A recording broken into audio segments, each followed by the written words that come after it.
Colin, firstly, on behalf of everybody at Air Sport, welcome to Ireland. Thank you very much. Congratulations on the new role. First proper day in the new role. Yeah. What's your first impressions? Well, fantastic. It's been a dream come true for me, and now it's all starting today officially. Then with the press conference, and then interviews, meeting new people, and it's just brilliant. And so I'm really looking forward, to getting started and getting underway. Then at the end of the month with the girls. You mentioned earlier that you'd kind of hold yourself away and watch through plenty of tapes and plenty of footage of the girls in action. What are your initial thoughts on the squad and areas for improvement? Yeah, I think that Sue has done a good job and laid the foundation. So it's nice for me to come in and be able to build off that. And there's always in women's football, that's one of the most attractive things actually, because there's so much space to go forward. If that's in Ireland, if it's in Germany or in Norway, this is what I've had my experience in these countries, and or my experience now is coming in Ireland, but I've worked with an Irish player, so it's just great to see that you can really push things. So I'm looking, of course, to get the girls even fitter than they are, to be able to use the ball when we have the ball, to be very compact when we don't have the ball. I want the girls to have the attitude that we want to dictate things and be active all the time. That's a very important aspect of my game and the way I want us to play. So a lot of work to be done. And obviously yourself a Champions League winner and plenty of success in Germany. What attracted you to this job in particular? Again, it was deep down in my heart this dream to become a national team coach one day in my career, and I've been coaching now for 27 years. The last couple of years, winning a few things or qualifying for the Champions League with Valsnes in Norway was a good success. But it was always something that was driving me on. I would love to have the chance to be able to be national team coach, to be able to lead a team to a major tournament, but also to help a country in its development from the top downwards in that kind of position. So there's more to it than just like leading a team onto the pitch. It's about looking at the women's football in general and seeing what can you do, what can you achieve, how can you help. And also with my experience at club level, knowing what the club coaches have to go through every single day, to have an ear for them and also a heart for them. So that's the motivation. But again, it's about being proud to be able to lead a country, into an international game, working with elite players, and which I've been lucky enough to be able to do at club level. Working with world-class girls, and looking here at Ireland and how many young girls are coming through, and there's a good perspective. So there's loads of things to look at, and that's why I would say for me it's a dream job. Yeah. With all of your extensive coaching in Germany, I mean, what do you hope to bring to Ireland that you learned in Germany?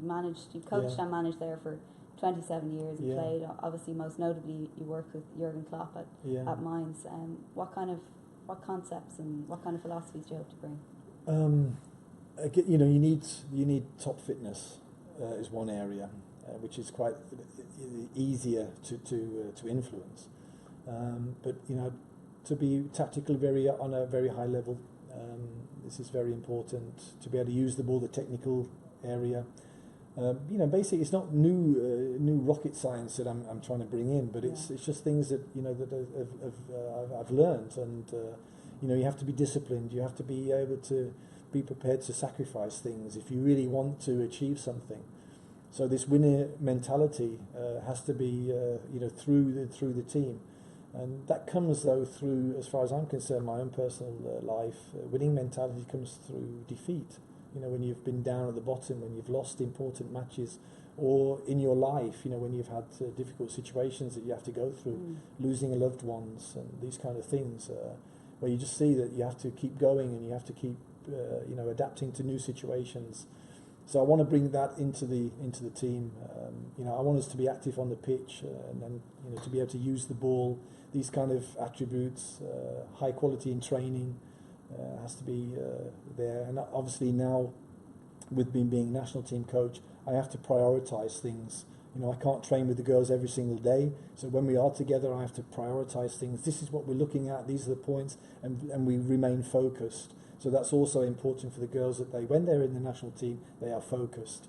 But also when we start on the 26th of February, that their focus then is towards the next qualifying World Cup. stages. You know, from 26th of February onwards, for the girls it starts. For me, it started today. Yes. But they have to also realise they are in focus and they have to be focused. And then I'll just go through a list of things, how I want us to play, how I want us to approach the way that we do things, also the approach, the way we deal with things, and the way we react, in the open, in the press, for the fans, all these kind of things. You know, that they're aware of what position they actually have, and they are privileged to be able to play for their country. Yeah. You mentioned there the 26th of February, not too long to wait until you get the squad together for your first competition, the Cyprus Cup. You named your first squad today. We've seen Diane Caldwell named as a defender and Anya O'Gorman named as a forward. Is that where you see their positions? Because they have changed about recent years. Diane, obviously, with me working with Diane now for the last 6-7 months, I know that she's not a midfield player in my eyes. But football is a sport about opinions. One player thinks this, one coach thinks something else. So that's very interesting. O'Gorman, I see her very strong physically, great big heart. But it could also be that like in one certain match, you say, listen, you need to take another challenge. I need you in a different position because I want you to take this player out, and you can do it. So the girls have to be open and adaptable to situations.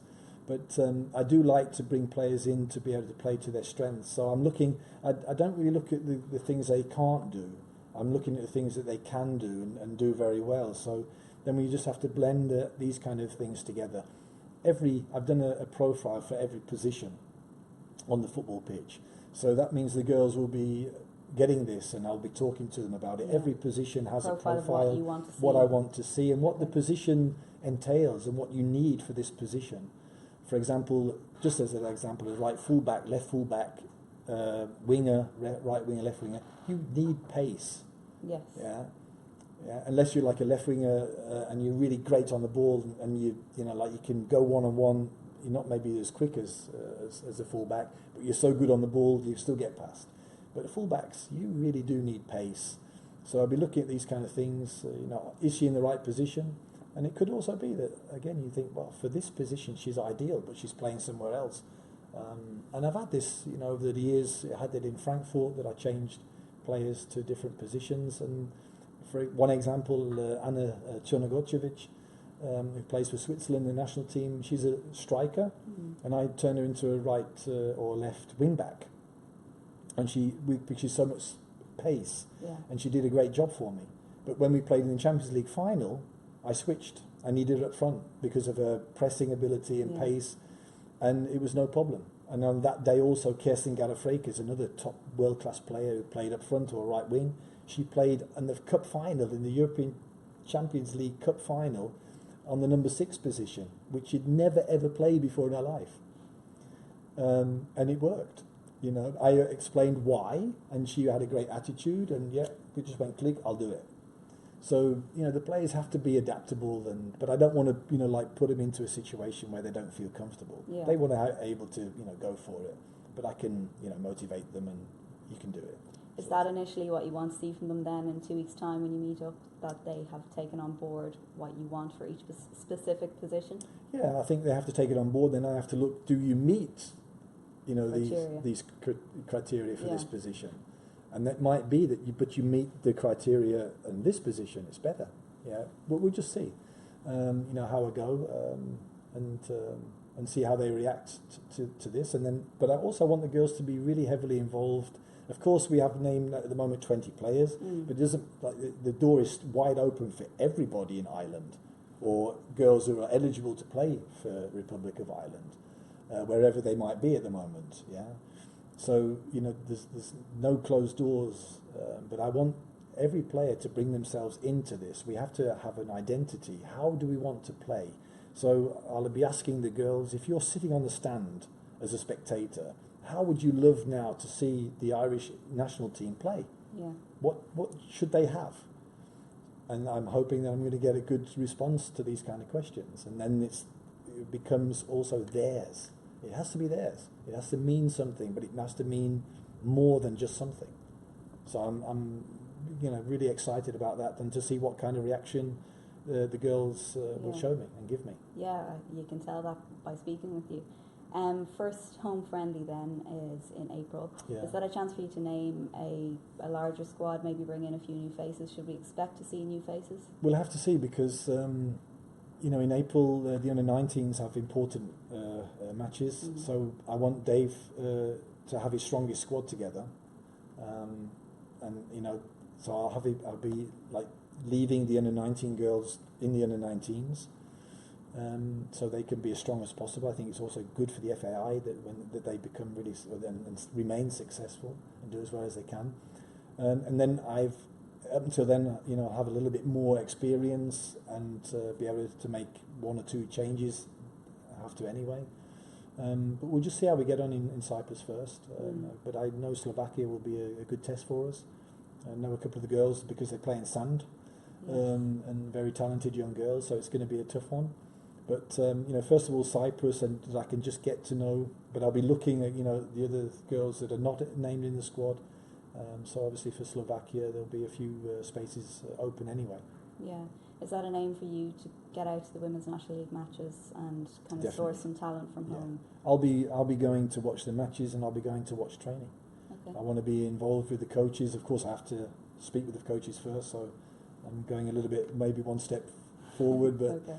I want to be heavily involved with the coaches. I know what it's like at club level, and I think it's important that we have a good relationship, an open relationship. It doesn't mean I'm coming in to tell them what to do.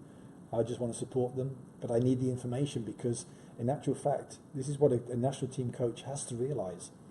The club coaches are doing the majority of the work. So they have to, they have to make them fit. They have to bring them. They have to develop the players.